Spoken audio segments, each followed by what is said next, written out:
I really thought all along the person who wants to win the first Olympic women's marathon the most is going to be the one who doesn't lose sight of that goal and who is willing to put everything on the line on that particular day.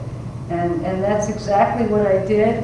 The gun went off in LA and I just ran just like I did in the Olympic trials. Again, I ran my own race. I took a lot of grief from the press because I failed to take water at the first water station, and I didn't do that intentionally because I wasn't running my own race. I was running in a pack of runners, and my stride was being compromised. I wasn't running very efficiently, and I said I need to get out of this pack and run my own race, and I established my own ground and found my own space and just kept running like it was a training run. And I look forward someday not to telling my grandchildren that I won the first women's Olympic marathon, but I ran down the LA freeway all by myself. And then I came toward the Coliseum, and I heard, before I saw the crowd, I heard the crowd get to its feet. And I thought, am I ready to enter this Coliseum? And then I saw the tunnel that led the runners into the Coliseum. And I could remember walking under that tunnel in the opening ceremonies, and because the U.S. was the host nation, and this will all play out in the next couple of days, we marched in the last position. And I thought, I wonder what it's going to be like coming into this tunnel all by myself, or what it would be like for any runner coming into this tunnel all by herself. And again, that voice in my head said, well, there's only one way to find out.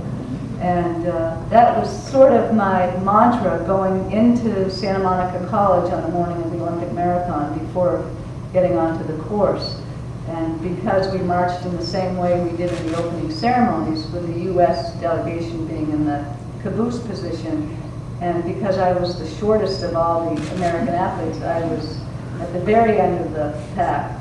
And my mantra was, last shall come first and first shall come last. And I said that all the way through the opening ceremony parade.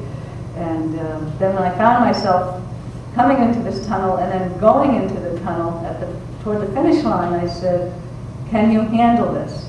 Can you come out on the other side and keep your pace and cross the finish line in first place, and then deal with the aftermath of the win?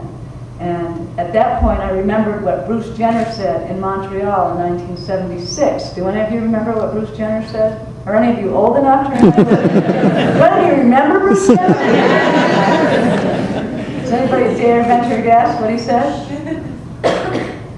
Feet don't fail me now. And I had tremors running from my feet to my shoulders, wondering if I was going to be able to hold on, because I really didn't think this was truly happening to me. I didn't think I'd ever be in a position to win an Olympic marathon when it had been a dream of mine as a young child.